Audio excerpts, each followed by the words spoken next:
മക്കളെ പറ്റി പറയുമ്പോഴേ എന്തൊരു കാര്യമാണ് അവർ ചെയ്യുന്നതെന്ന് എനിക്ക് തോന്നിയിട്ടുണ്ട്. രാവിലെ എണീറ്റ് ഉറക്കത്തിൻ്റെ പകുതി വഴിയിൽ എണീറ്റ് അമ്മമാരുടെ കൂടെ ഇങ്ങനെ പോയി കണ്ണൊക്കെ തിരുമ്മി പഠിക്കാനായിട്ട് തുടങ്ങി, അത് കഴിഞ്ഞിട്ട് സ്കൂളിലേക്ക് ഇങ്ങനെയൊക്കെ വരുമ്പോൾ അവരെ ശരിക്കും സമ്മതിക്കണം എന്ന് തോന്നിയിട്ടുണ്ട് കേട്ടോ. ഞാൻ കഴിഞ്ഞ ഒരു 3-4 വർഷം മുമ്പ് ഞങ്ങളുടെ ക്ലിനിക്കിൽ വന്ന ഒരു കേസിനെ പറ്റി ഈ അവസരത്തിൽ ഓർക്കുകയാണ്. എന്നു വെച്ചാൽ വളരെ മിടുക്കനായിട്ടുള്ള വിദ്യാഭ്യാസപരമായിട്ട് ഉന്നത ശ്രേണിയിലുള്ള വർക്ക് ചെയ്യുന്ന 2 മാതാപിതാക്കൾ, പേരൻസ്. അവർക്കുള്ള 2 മക്കളിൽ ഒരാൾ. ഈ മോനാണെങ്കിൽ നല്ല നല്ല എക്സലൻ്റ് ആയിട്ടുള്ളൊരു സ്റ്റുഡൻറ്റ്, എല്ലാത്തിലും ഒരു ആദ്യത്തെ 2 റാങ്കിലൊക്കെ വരുന്ന ഒരു കുട്ടി. നന്നായിട്ട് പാടും, നന്നായിട്ട് ഈ കീബോർഡ് വായിക്കും, ഫുട്ബോൾ കളിക്കും, ഇങ്ങനെയൊക്കെ നല്ല സ്കൂളിലൊക്കെ പഠിച്ച ഒരു വിദ്യാർത്ഥി.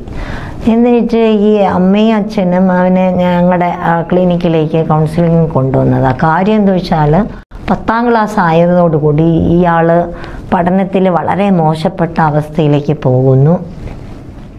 തോറ്റു പോകുമെന്ന് അവർക്ക് ഭയങ്കര പേടി. അങ്ങനെയാണ് ഒരു ലീവൊക്കെ എടുത്ത് എൻ്റെ അടുത്ത് കൊണ്ടുവന്നിരിക്കുക.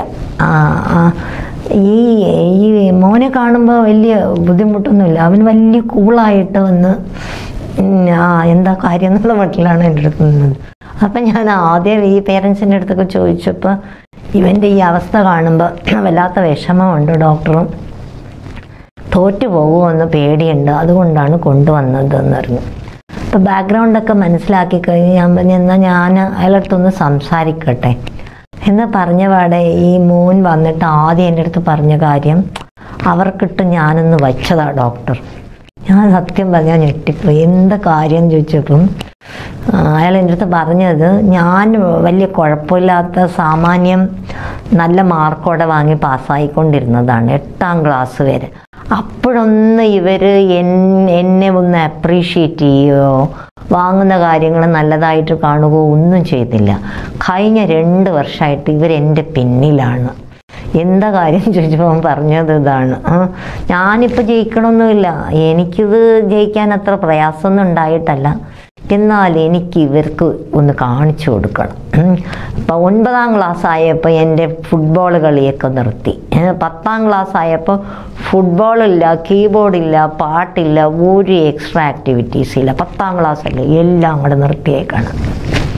എല്ലാം നിർത്തിയപ്പോഴും ഞാൻ മുഴുവൻ സമയം പഠിക്കണം എന്നാണ് ഇവരുടെ ആവശ്യം. ഞാൻ പഠിക്കുന്നുണ്ടെന്നുള്ളതാണ് ഇവരുടെ വിചാരം. ഞാൻ പഠിക്കണമൊന്നുമില്ല, എനിക്ക് അറിയുകയും ചെയ്യാം. പക്ഷേ ഇതാണ് അവസ്ഥ. പക്ഷേ ഞാൻ ആലോചിക്കുന്നതേ, മക്കൾ നല്ല കാര്യങ്ങൾ ചെയ്യുമ്പോൾ അത് കാണാനായിട്ട് എത്ര മാതാപിതാക്കളാണ് കണ്ണും തുറന്ന് വെച്ചിരിക്കുന്നത്. എന്തെങ്കിലും ഒരു പൊട്ടത്തരം അല്ലെങ്കിൽ മണ്ടത്തരം കാണിച്ചാൽ എല്ലാവരും എൻ്റെ പിന്നാലെ പോകും. അപ്പം ശരിക്കും പറഞ്ഞാൽ അംഗീകാരം കിട്ടാതെ വരുമ്പോഴാണ് ഇവർ മോശപ്പെട്ട പ്രവൃത്തിയിലേക്ക് കടക്കണത് എന്നുള്ളതാണ്. അപ്പോൾ ചെയ്യുന്ന നല്ല പ്രവൃത്തികൾക്ക് അംഗീകാരം കൊടുത്തു കഴിഞ്ഞാൽ അവർ തീർച്ചയായിട്ടും ആ രീതിയിലേക്ക് തന്നെ വളർന്നു വരുന്നതായിട്ട് കാണാറുണ്ട്. ശരിക്കും പറഞ്ഞാൽ അന്നത്തെ ആ ഒരു 5-6 സെഷൻ എടുത്ത് അയാളെ ഒന്ന് ബോധ്യപ്പെടുത്തി, ആ പേരൻസിനെയൊക്കെ ഒന്ന് ബോധ്യപ്പെടുത്തിയിട്ടാണ് ആ കുട്ടി ആ വർഷം 10ാം ക്ലാസ് സാമാന്യം നല്ല മാർക്കോടുകൂടി പാസ്സായത്. അപ്പോൾ മാതാപിതാക്കൾ അറിയേണ്ടത് കുട്ടികളെ അംഗീകരിക്കുക. അവർ നിങ്ങളുടെ മക്കളാണ്. അപ്പോൾ ഒരുപാട് തിരക്കുണ്ടാകും, എന്നാലും ഒരു ക്വാളിറ്റി ടൈം എത്രയായിക്കോട്ടെ. അപ്പോൾ ഒരു പ്രാവശ്യം ഇതേപോലെ ഒരു അമ്മയടുത്ത് ഞാൻ ചോദിച്ചു, എത്ര സമയം ഈ കുട്ടിക്ക് വേണ്ടി നിങ്ങൾക്ക് ചിലവാക്കാനുണ്ടാവും? അപ്പോൾ അവരെന്നോട് ചോദിക്കണം, ഡോക്ടർ പറ എത്ര സമയം കൊടുക്കണം എന്ന്.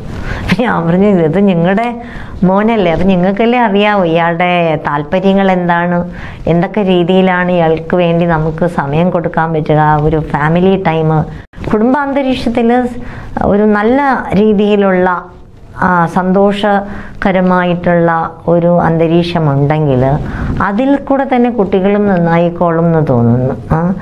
ചെറിയ ചെറിയ കാര്യങ്ങളായിരിക്കാം, ചെറിയ ചെറിയ സന്തോഷങ്ങളാണ് ഈ കുടുംബത്തിൽ നല്ല രീതിയിലുള്ള നേട്ടങ്ങൾ ഉണ്ടാക്കുക എന്ന് തോന്നിയിട്ടുണ്ട്. അപ്പം അങ്ങനെയുള്ള കൊച്ചു കൊച്ചു സമയങ്ങൾ, ഒരു കൂട്ടായ്മ ആയിക്കോട്ടെ, കുട്ടിയുടെ ഒരു ബർത്ത്ഡേ ആഘോഷിക്കുന്നതായിക്കോട്ടെ, മക്കളെ വിളിച്ച് മക്കളോടൊപ്പമുള്ള കൂട്ടുകാരെയൊക്കെ വിളിച്ച് ഒരു ഗെറ്റ് ടുഗദർ ആയിക്കോട്ടെ, അതെല്ലാം നല്ല രീതിയിലുള്ള കുറച്ച് കാര്യങ്ങളിലേക്ക് വരും എന്ന് തോന്നിയിട്ടുണ്ട്. അപ്പം മക്കളെ മനസ്സിലാക്കണമെങ്കിൽ അവരോടൊപ്പം കുറച്ച് സമയം കൂടെ സ്പെൻഡ് ചെയ്യണം എന്ന് തോന്നിയിട്ടുണ്ട്. അങ്ങനെ കുറേ അധികം എക്സ്പീരിയൻസസ് കിട്ടിയിട്ടുണ്ട്. പിന്നെ ഈ മയക്കുമരുന്നിൻ്റെ പിന്നാലെ പോകുന്ന കുട്ടികൾ, വീട്ടിൽ നിന്നും കള്ളത്തരമൊക്കെ പറഞ്ഞ് ടൂറൊക്കെ പോകുന്ന കുട്ടികൾ, ഇങ്ങനെ ഒരുപാട് കേസുണ്ട്. അപ്പം നമ്മൾ അറിയേണ്ടത്, കുട്ടി ഒരു കാര്യം വീട്ടിൽ പറയുന്നില്ലെങ്കിൽ പറയാൻ പാടില്ലാത്ത കാര്യങ്ങളാകണം എന്നില്ല, അവന് പറയാനുള്ള സാഹചര്യങ്ങളില്ലായിരിക്കും എന്നുള്ളതാണ് തോന്നിയിട്ടുള്ളത്. പലപ്പോഴും നമുക്ക് സമയമില്ല, രാവിലെ ജോലിക്ക് പോകുന്നു. ഇപ്പോഴ് കൂട്ടുകുടുംബങ്ങളിൽ നിന്നും അണുകുടുംബങ്ങളിലേക്ക് മാറിയതോടുകൂടി ഒരച്ഛനമ്മ, ഒരു മോൻ അല്ലെങ്കിൽ 2 മക്കൾ, ആ 2 മക്കൾക്കും ഡിവൈഡ് ചെയ്ത് കൊടുക്കാനുള്ള സമയമില്ല എന്നാണ് അവർ പറയുന്നത്. രാവിലെ പോകുമ്പോൾ തന്നെ ഭക്ഷണമൊക്കെ ഉണ്ടാക്കി ഇറങ്ങുന്നു, തിരിച്ചു വരുമ്പോൾ ഭക്ഷണം ഉണ്ടാക്കുന്നതിൻ്റെ പിന്നാലെ. അപ്പോൾ ഇതിൻ്റെ ഇടയിൽ കൂടെ ഇവർ പറയുന്നത് കേൾക്കാൻ ആരുമില്ല. അപ്പോൾ അങ്ങനെയുള്ള സാഹചര്യത്തിൽ തീർച്ചയായിട്ടും കുട്ടികൾ പുറത്തേക്കുള്ള ആളുകളിലേക്ക് പോകും. കേൾക്കാൻ ആളുണ്ടെങ്കിൽ അവിടെയല്ലേ പോകുക. അപ്പം അങ്ങനെ ഒരുപാട് കാര്യങ്ങൾ, ആ കിട്ടുന്ന ഫ്രണ്ട് ഒട്ടും നല്ലതല്ലെങ്കിൽ ഇയാൾ വിചാരിക്കണം എന്താ വീട്ടിൽ ഇത്രയും പോലും പറയാൻ പറ്റൂല, അപ്പം ഇങ്ങനെ ഒരു ഫ്രണ്ടിനെ കിട്ടിയത് വളരെ നല്ലതല്ലേ എന്നുള്ള രീതിയിൽ ഒരുപാട് ഈ ഫേസ്ബുക്ക് വഴിയുള്ള ചാറ്റിലൂടെ തിരിച്ചറിയപ്പെടാൻ പറ്റാത്ത രീതിയിലേക്കുള്ള കുറേ കാര്യങ്ങൾ നടന്നു കഴിഞ്ഞിട്ടാണ് പലതും തിരിച്ചറിയുന്നത് എന്നുള്ളതാണ്. അപ്പോൾ ഇതിലേക്കൊക്കെ അറിയേണ്ടത്, മാതാപിതാക്കൾ അറിയേണ്ടത്, നമ്മുടെ കുട്ടിയോടൊപ്പം സമയം ചെലവഴിക്കാൻ എത്രത്തോളം നമുക്ക് സാധിക്കുന്നോ അതിനനുസരിച്ച് നമ്മുടെ മക്കളും നമ്മളോടൊപ്പം കാര്യങ്ങൾ ഷെയർ ചെയ്യും എന്നുള്ളതാണ്. പരീക്ഷകളെ പുഞ്ചിരിയോടെ നേരിടാൻ നമ്മുടെ കുട്ടികളെ പ്രാപ്തരാക്കാം.